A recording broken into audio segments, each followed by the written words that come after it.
it's time to blow this scene. Get everybody in the stuff together. Okay, 3, 2, 1, let's jam. Hi everyone, today we're going to look at the film Gladiator, a film by Ridley Scott made in the year 2000. Wow, 2000, I was in year 10 when that film came out.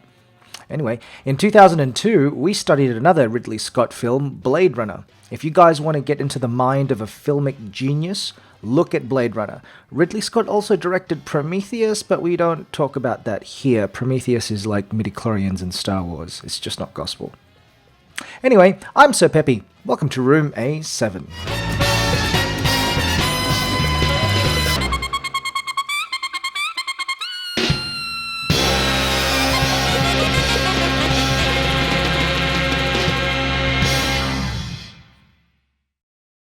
In this episode of Room A7, we will be looking mainly at movement and how Ridley Scott uses movement in the film Gladiator.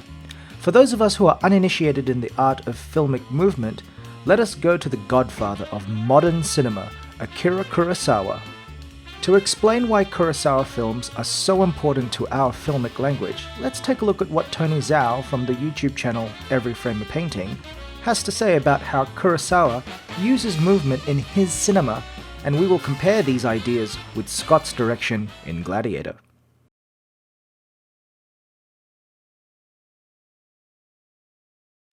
So let's take a look at how this applies to the scenes in Gladiator. In this particular scene, we see three things. We see the bird, we see the wind on his coat, and we also see the smoke. And these all give us elements of movement of nature. We also have the movement of the individual, and as the movement of the individual walks off into the distance, he is then preceded by the movement of the group, following in the same path, in the same direction, and the group gets bigger. Their movement is then preceded by more movement, and it's rippling all across the frame, and the scene is entirely filled with movement of soldiers. Also, if you notice that the movement of the camera moves in a particular way to show you the beginning, middle, and end. We even see the movement of the cut as we move towards the king and then back to the soldiers. We also have a rippling effect of the shields in the ground, the rippling effect of the hails that the soldiers give their general. Movement of the individual as he stops to inspect one of his soldiers. There is no dialogue other than just the normal sounds of warfare being prepared. Very little is actually said, but we have almost everything we need to know. We have stillness on the left, movement on the right.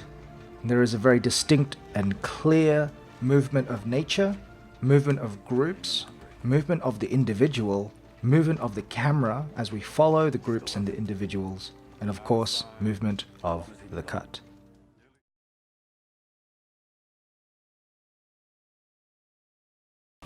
Okay, so that's all well and good, but let's actually take a look at each element individually. So let's take a look at movement of nature. Now, it's a constant motif or a constant repetition that you see in the film where Maximus reaches down and grabs some ground and dust and then wipes it in his hands. And we all kind of know that's to do with nature, movement of nature and all that kind of thing. But most people are going to be talking about that. Let's take a look at one particular scene. You'll actually find out that in the background there is always going to be some kind of nature and some kind of movement of it. If it's going to be smoke, if it's going to be wind. And there is one particular scene when Maximus is taken as a slave and he wakes up from his coma. What you see is basically a montage of him trying to get away from hell or being brought back to life, being brought back from the underworld. And the world and the earth moves past Maximus as if time is going by, as if there's some kind of fate or some kind of prophecy that no matter what Maximus does, the earth is going to still do what it needs to do. Fate is still going to do what it needs to do. The world needs to move forward to right the wrongs of what just happens. So this is actually a very interesting story about how a hero is brought back to life from nature, from the underworld, so then the world can be made equal again or brought back from some kind of injustice. And so when you see this little montage, it's a very, very, very clever montage. because it shows us all the things that Maximus loves and cares about. It shows us a little bit of some prophecy that's going to be, that you'll see. And also what's really interesting is that it's all to do with nature. It's all to do with some kind of earth and sky that interferes with Maximus at this point in time. One of the most interesting things about this particular scene is the fact that the only dialogue that we tend to see and hear is the words "don't die." It comes from a character who's just also a slave like him, as if Maximus is still the general of the people.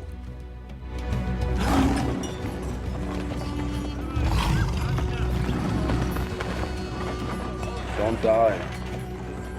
They'll feed you to the lions. They're worth more than we are.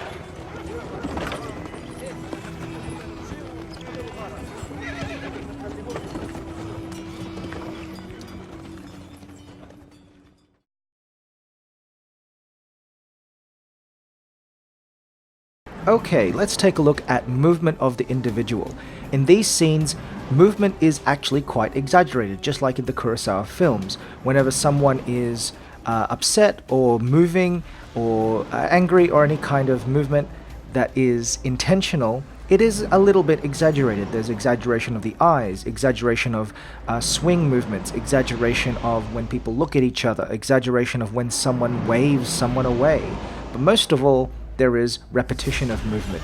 In Commodus, whenever he waves other people away, he dismisses other people. He uses his hands and his fingers.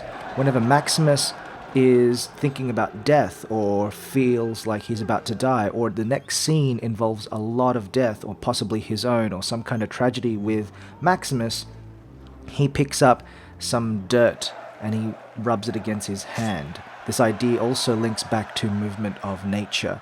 And that's a really interesting link that Ridley Scott gives us. Guys!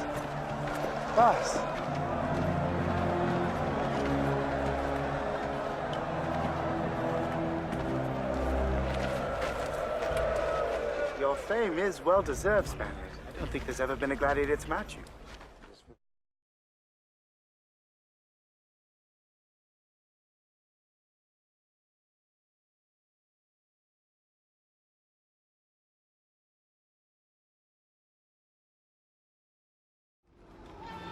Next, let's look at lines and shapes. Ridley Scott is a big fan of using shapes to draw attention, lines that lead into a scene or lead away from a scene.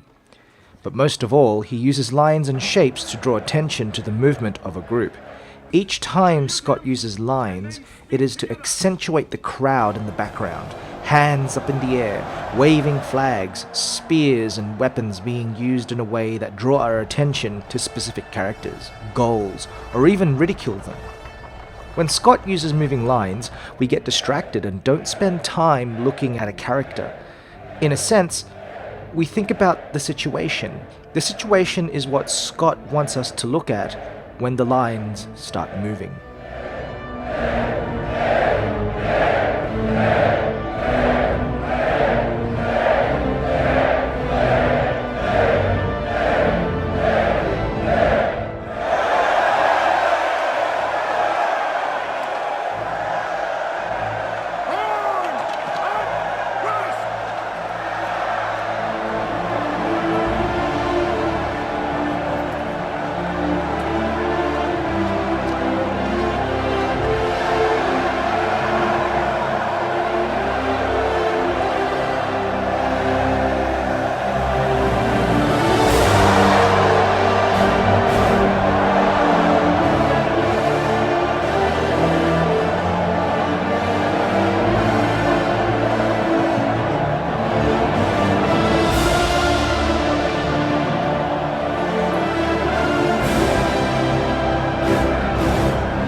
Then there are shapes.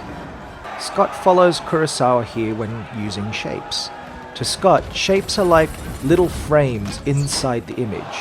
It's a way to focus our attention, a way to minimize distraction, and often gives us the perspective of the crowd. You often see shapes get formed in the distance, and all we can do is focus on the movement, and then the eventual construction of squares, triangles, and circles. All of these give us a way to focus on the movement of the group.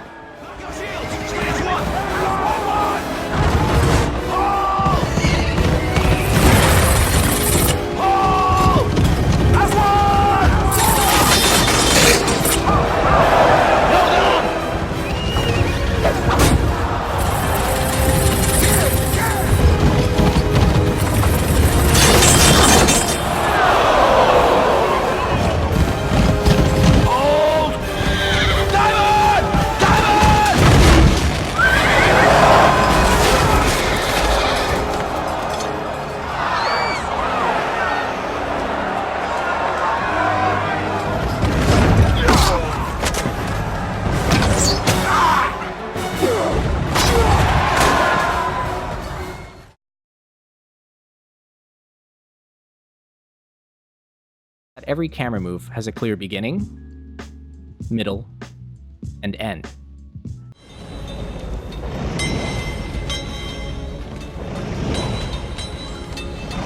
When the Emperor enters, raise your weapons, salute him, and then speak together.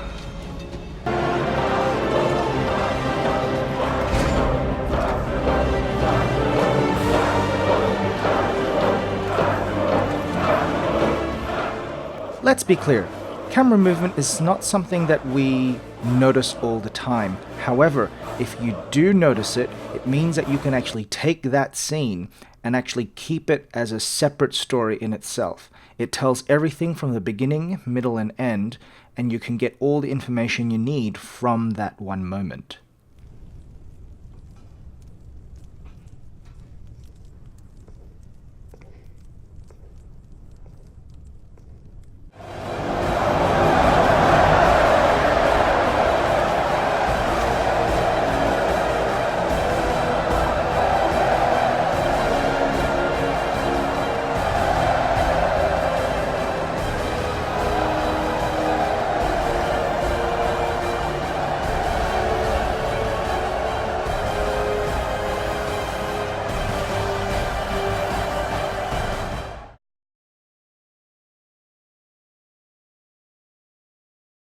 Okay, let's take a look at movement of the cut. A cut is basically where you take two scenes and you put them together. Ridley Scott's actually really good at taking movement and cutting just on the movement.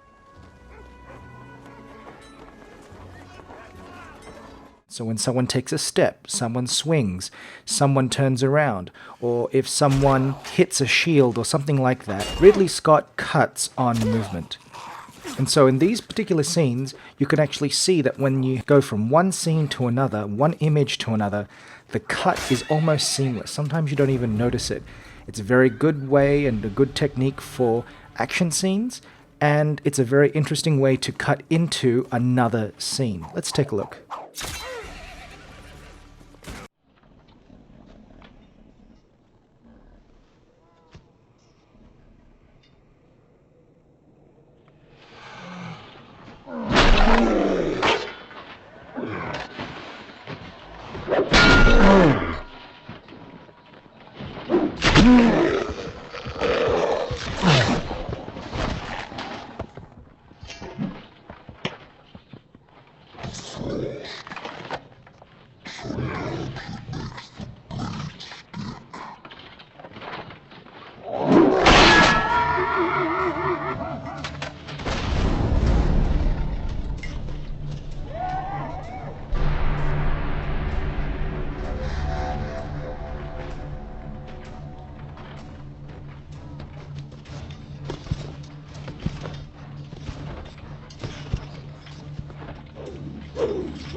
Okay, let's take a look at the final scene.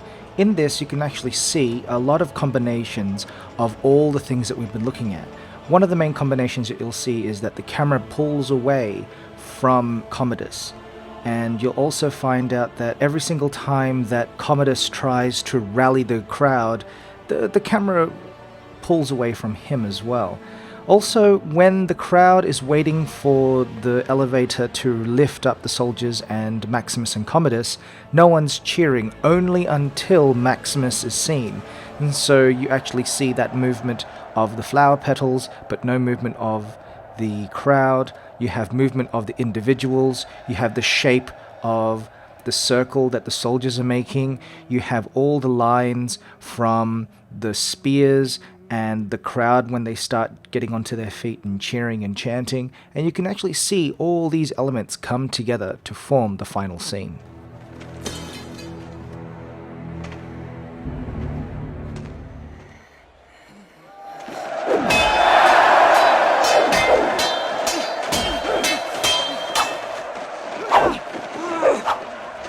Quintus, sword! Give me your sword! Sword! Give me a sword! Sheathe your sword! Sheathe your sword!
Wow. Ladies and gentlemen, that was Gladiator, and this is Room A7. Thanks for watching.